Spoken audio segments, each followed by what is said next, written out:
Fear. In shows, movies, books, and especially games, it's super popular, right? And it takes up a huge space in the entertainment world. But when it comes to anime, you start noticing some issues in this genre. Even though anime, with its visual nature, has so much freedom and potential to create literally anything, it seems to really struggle when it comes to horror. But why? To this day, there have been very few horror anime that have gained massive popularity or become widely acclaimed. Because of this, studios almost don't bother making horror anime anymore. When I checked my anime list, I saw that in the past 3 years, only 14 horror anime have been released. And out of those, only 3 managed to score above a 7. Now, for comparison, I looked at the fantasy genre. In the same time frame, 323 fantasy anime were released, and 132 of them scored above a 7. So what gives? What's the main problem with horror anime? Let's dig in and try to find some answers. When we talk about horror in anime and manga, the first name that probably pops into your head is Junji Ito. To many, he's considered the king of horror manga. But while he's been wildly successful in manga, his anime adaptations have been massive flops. So far, there have been 4 anime adaptations of Junji Ito's work: Gyo, Junji Ito Collection, Maniac, and the most recent one, Uzumaki. Actually, the idea for making this video came from Uzumaki itself. Let me give you a quick rundown of these adaptations. First up, Gyo. This was the first anime adaptation, and it was created by the legendary studio Ufotable. Yes, that Ufotable, the one behind Demon Slayer and the Fate series that everyone knows and loves. So what masterpiece did this studio create from Junji Ito's manga? No, it was bad. It scored super low and was a huge letdown. Then came Junji Ito Collection and Maniac. This time, a different studio took over, and they tried something interesting. They created a 24-episode anime where each episode told a standalone story from Junji Ito. But the result? Yet again, a disaster. Then we come to the last anime, Uzumaki. From the moment they announced that this anime was going to be made, because they kept the art style very close to the manga, a lot of people were excited to see it. But in the end, it turned out to be another big disappointment. But to be honest, I think almost all of these adaptations share the same problems. If you've noticed, all the anime adaptations based on Junji Ito's works were done by different studios and directors.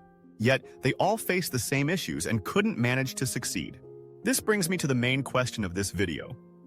Why can other entertainment products like movies or games deliver that sense of fear, but anime seems to struggle with it? First, we need to understand what the core source of fear is.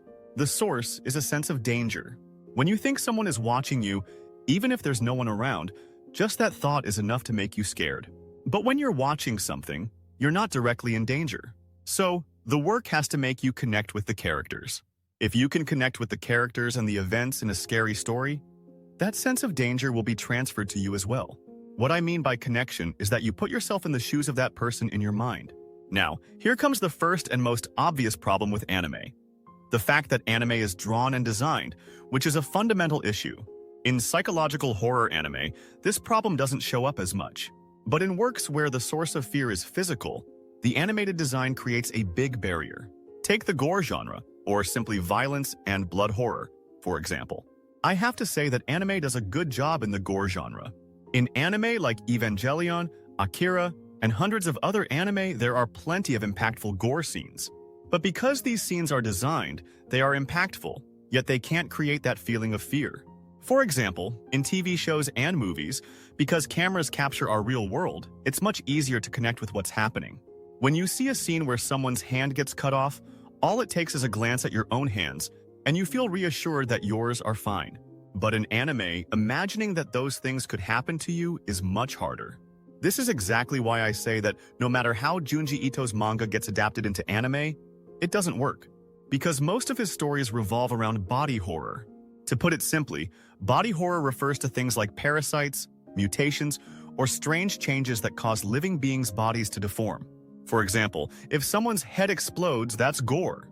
But if, like in the anime Parasite, a head opens up and turns into a monster, that's body horror. Now the question is, are these scenes scary?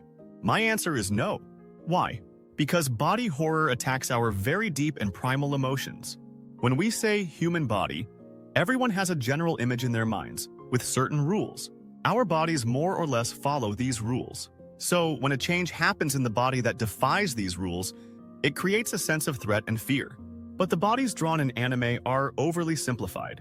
That's why any change in them can't generate the same sense of fear in us. Now, if we step away from anime and look at TV shows and movies, in these works, body horror is shown using CGI and makeup on real human bodies. The result is very terrifying scenes, some of which YouTube wouldn't even allow me to post here. But all of this raises an important question. When we talk about manga, something like a visual ladder is created. But why is this only a problem for anime? There are two main reasons for this. First, anime design is always a simplified version of manga design. For example, if we compare the Parasite anime with its manga, the manga's designs are much closer to real human bodies, which makes its impact stronger. When you compare manga panels with anime scenes, you'll notice that the details and the sense of realism are less in anime. The second reason is another problem with anime. You know, manga aren't very good at showing movement and action because they have the limitation of panel count, so there's empty space between movements.